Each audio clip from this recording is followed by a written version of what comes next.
இது வந்து chain stitch எப்படி போடுறதுங்கிறத பார்த்தோம். இன்னைக்கு அதே ஜரியில வந்து செயின் ஸ்டிச் வச்சு ஷேப்ஸ் எப்படி ட்ரா பண்ணலாம் அப்படிங்கிறத பார்க்கலாம். அதே மாதிரி ஜரி தான் நீடிலே இந்த மாதிரி ஒயிட் பென்சில் ஒன்று எடுத்துக்கோங்க. ஷேப்ஸ் ஃபர்ஸ்ட் ட்ரா பண்ணிக்கோங்க. ஃபர்ஸ்ட் இந்த எல் சைஸ், இந்த கார்னர் எப்படி திருப்புறது, ரவுண்ட் எப்படி போடுறதுங்கிறத சொல்லிடுறேன். ஷேப்ஸ் நிறைய இருக்கு. எல்லா ஷேப்ஸும் ட்ரா பண்ணிக்கோங்க. ஃபர்ஸ்ட் ஃப்ரேம்ல துணியில இந்த மாதிரி எல்லா ஷேப்ஸையும் ட்ரா பண்ணிக்கோங்க. இந்த மாதிரி ஷேப்ஸ் எல்லாம் ஃபர்ஸ்ட் ட்ரா பண்ணிக்கோங்க. கண்டிப்பாக இந்த ஷேப்ஸ் எல்லாமே ப்ராக்டிஸ் பண்ண வேண்டியதாக இருக்கும். ஃபர்ஸ்ட் இந்த மாதிரி ஷேப்ஸ் எல்லாம் ப்ராக்டிஸ் பண்ணிட்டு ட்ரா பண்ணிட்டு அதுக்கப்புறமா ஸ்டிச்சஸ் போடுங்க. இந்த கார்னர் எல்லாம் எப்படி திருக்கணும், எப்படி இந்த ஷார்ப்னஸ் கொண்டு வருது, அதுக்கப்புறம் எப்படி இதை கண்டினியூ பண்ணுறதுங்கிறது நான் இந்த வீடியோவில் சொல்ல போகிறேன். ஃபர்ஸ்ட் இந்த மாதிரி ஜரியில் நாட் போட்டுக்கோங்க. நாட் போட்டதுக்கப்புறம் எப்பயும் போல இந்த 2 விரலால் ஹோல்ட் பண்ணிக்கோங்க. இப்படி சுற்றிக்கோங்க. இப்படி பண்ணிட்டு இப்போ வந்து ஸ்டிச்சஸ் போட போகிறோம். எப்பயும் போல செயின் ஸ்டிச் போடுவோம் இல்லையா, அதே மாதிரி தான் போட போகிறோம்.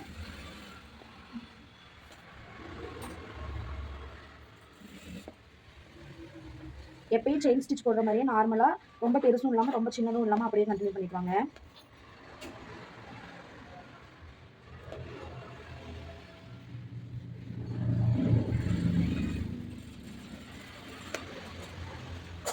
இப்போ இது வரைக்கும் நம்ம போட்டுட்டோம். இதுக்கு மேலே இந்த இடத்துல டர்ன் பண்ணி இங்கே எல் ஷேப் கொண்டு வரணும். அப்போ ஃபர்ஸ்ட் இது 2 மெத்தட் இருக்கு. ஃபர்ஸ்ட் மெத்தட் நான் சொல்லிடுறேன். இந்த இடத்துல நார்மலாக போடுறத விட குட்டி ஸ்டிச்சஸ் போடுங்க. குட்டி ஸ்டிச்சஸ் போட்டு இப்படி டர்ன் பண்ணுங்க. டர்ன் பண்ணிட்டு மறுபடியும் கண்டினியூ பண்ணீங்க அப்படின்னா இந்த எல் ஷேப் இந்த ஷேப் நான் கரெக்டாக வந்துடும். அதே மாதிரி கண்டினியூ பண்ணுங்க.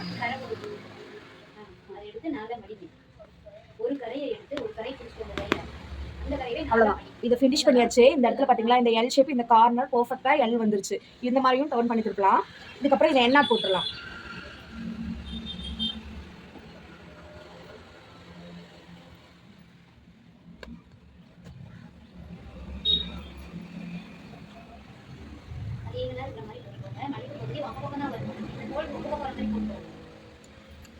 இப்போ பார்த்தீங்களா இது நல்லா வந்துருச்சு எல் ஷேப். இதே மாதிரி தான் இந்த கார்னர்ஸ்க்குலாம் குட்டி குட்டி ஸ்டிச்சஸ் போட்டு திருப்பிக்கலாம். இன்னொன்று வந்து எப்படிங்கிறத நான் சொல்லிடுறேன். இந்த வி ஷேப்பில் போட்டு அந்த கார்னர் இன்னொரு ஸ்டைல் எப்படி திருப்பறதுன்னு சொல்லிடுறேன். இப்போ பார்த்தீங்களா இந்த எல் வந்து ஷேப் வந்து கரெக்டாக இந்த எல் வந்து கரெக்டாக அந்த இடத்துல சூப்பராக டர்ன் ஆயிருக்கு. இந்த மாதிரி தான் இதை டர்ன் பண்ணணும். இப்போ வி ஷேப்க்கு எப்படி போடுறதுங்கிறது சொல்லிடுறேன்.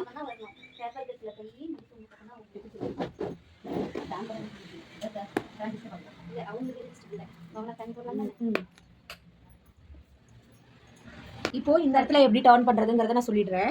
இந்த இடத்துல ஒரு ஸ்டிச்சஸ் போட்டுக்கோங்க.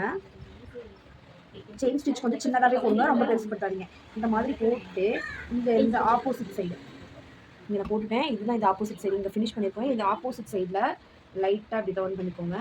டர்ன் பண்ணி இங்கே ஒரு ஸ்டிச்சஸ் அப்படியே டர்ன் பண்ணி இந்த பக்கம் வி ஷேப் கண்டினியூ பண்ணிக்கோங்க.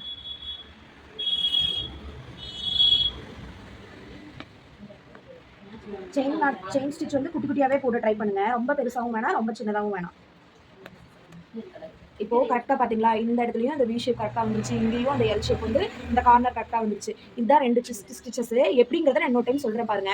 ஃபர்ஸ்ட் இப்படி கொண்டு வரதை இந்த இடத்துல ஒரு ஸ்டிச் போட்டு முடிச்சதுக்கு அப்படியே டர்ன் பண்ணி ஆப்போசிட் சைடில் இந்த இடத்துல ஒரு ஸ்டிச்சஸ் போட்டு அப்படியே நீங்கள் கார்னர் திருப்பி நீங்கள் வி ஷேப் கொண்டு வரலாம். இதே மாதிரி தான் எல்லா இதுக்கும் யூஸ் பண்ணணும். இந்த மெத்தடும் இந்த மெத்தட்லையும் எது கம்பேர் பண்ணால் ஈஸியாக இருக்கும் அப்படின்னா நான் வந்து இந்த குட்டி ஸ்டிச் போட்டு போடுறேன் இல்லையா, இது ரொம்ப ஈஸியாக இருக்கும்னு சொல்லுவேன். நீங்கள் இதை கூட அதிக ப்ரிஃபரன்ஸாக யூஸ் பண்ணிக்கலாம். இதை காட்டிலும் இதை அதிகமாக யூஸ் பண்ணலாம். இது கொஞ்சம் ரிஸ்க்காக இருக்கும், இது கொஞ்சம் ஈஸியாக இருக்கும். உங்களோட சாய்ஸ் தான். நீங்கள் எதை வேணாலும் எதை ஃபர்ஸ்ட் வேணாலும் போட்டுக்கலாம். இந்த மாதிரி போட்டதுக்கப்புறம் எப்பயும் போல இந்த இடத்துல எண்ணாட் போட்டுக்கோங்க. போல இங்கே வந்து எண்ணாட் போட்டு முடிச்சுக்கோங்க. இப்போ இந்த ஃப்ளவர் மாதிரி போட்டு இதை எங்கேருந்து எங்கே கண்டினியூ பண்ணுங்கிறத நான் சொல்லிடுறேன். ஃபர்ஸ்ட் இந்த ரவுண்டு வந்து நீங்கள் போட்டுக்கோங்க. ரவுண்டில் செயின் ஸ்டிச் போட்டுக்கோங்க. அது எப்படி போடுறதுங்கிறத நான் போட்டு காமிக்கிறவாங்க. ஃபர்ஸ்ட் இந்த ரவுண்ட் போட்டுக்கலாம். ரவுண்ட் போட்டு செயின் ஸ்டிச் கண்டினியூ பண்ணுங்க.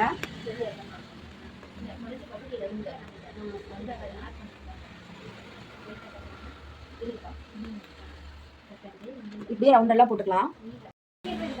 இப்போ வந்து இந்த ரவுண்டில் நான் போட்டுட்டேன். இந்த இடத்துல ஒரு சின்ன கேப் வருதா, இந்த இடத்துல ஒரு சின்ன கேப் வரும். இந்த மாதிரி ரவுண்ட் போட்டுட்டு இதை அப்படியே கண்டினியூ பண்ணணும் அப்படின்னா இங்கே இருக்க ஸ்டிச்சஸ் இருக்கு இல்லையா, இந்த இடத்துல இங்கே இருக்கிறத இங்கே உள்ள ஃபர்ஸ்ட் நீங்கள் ஆரம்பிச்சிங்க இல்லையா அந்த ஸ்டிச்சஸ்க்குள்ளே போட்டு முடிச்சுக்கோங்க. இப்போ பார்த்தீங்களா இதுக்கும் கேப்பே இல்லாமல் ரவுண்ட் வந்து ஒரு ஃபுல் ஃபினிஷ்டாக வந்துருச்சு. இதை அப்படியே இந்த ஃப்ளவராக எப்படி கண்டினியூ பண்ணணும் அப்படிங்கிறத நான் சொல்லிடுறேன். அப்படியே கண்டினியூ பண்ணுங்க.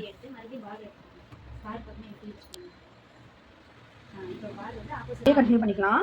இந்த போட்டிருக்கு இந்த இடத்துல என்ன போடணுங்கிற அவசியம் இல்லை. நீங்கள் அப்படியே கூட கண்டினியூ பண்ணிக்கலாம். இந்த இடத்துல அப்படியே இந்த இடத்துல த்ரெட்டை இங்கே வளைச்சு இங்கே ஃப்ளவர் போடுங்க. இதை அப்படியே ஃப்ளவரை அப்படியே கண்டினியூ பண்ணுங்க. வேற குட்டி அடிக்கிற மாதிரி இருந்தா இப்படி வச்சீங்கன்னா போதுமா இருக்கும். அவங்க அவங்களோட நெஞ்சுக்கு அவ்வளோ பேப்பர் கொடுத்துருக்கோம். இதுக்கு எக்ஸ்ட்ரா தைக்கும்போது நமக்கு வந்து கட்டி இந்த எக்ஸ்ட்ரா துணி இருக்கிற மாதிரி இப்போ இது பத்துமா இது பத்தாது. இது ஃபுல்லாக தான் போட்டோம். மாமியார் துணிக்கு இது ஃபுல்லாக தான் போட்டோம். ஒரு பேப்பர் வெயிட் பண்ணோம். தந்தா இப்போ வந்து நம்ம இந்த ரவுண்ட் ஃபினிஷ் பண்ணுறதுக்கு என்ன பண்ணோமோ அதே மாதிரி தான் இங்கேயும் பண்ண போகிறோம். எப்படின்னா இந்த ஸ்டிச்சஸை இங்கே முன்னாடி இருக்க செயின் ஸ்டிச்சுக்கு சென்டரில் அதை லைட்டாக விரிச்சு விட்டு இந்த இடத்துல கொடுப்போம்.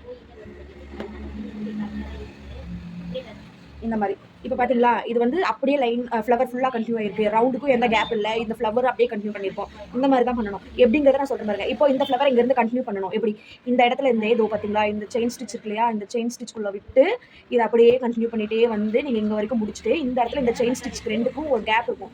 இந்த கேப்புக்குள்ளே நீடியில் விட்டு எடுத்திங்கன்னா இது வந்து கேப் இல்லாமல் இதோட கண்டினியூ ஆகும் ஃப்ளவர். இந்த மாதிரி தான் எல்லாமே போடணும். வேறு ஏதாவது டவுட்ஸ் அப்படின்னா மெசேஜ் பண்ணுங்க. தேங்க்யூ. இன்னைக்கு கிளாஸ் இதுதான். கண்டிப்பாக இதை ஒர்க் அவுட் பண்ணி ஃபினிஷ் பண்ணி எனக்கு ஃபோட்டோ எடுத்து வாட்ஸ்அப் பண்ணிடுங்க.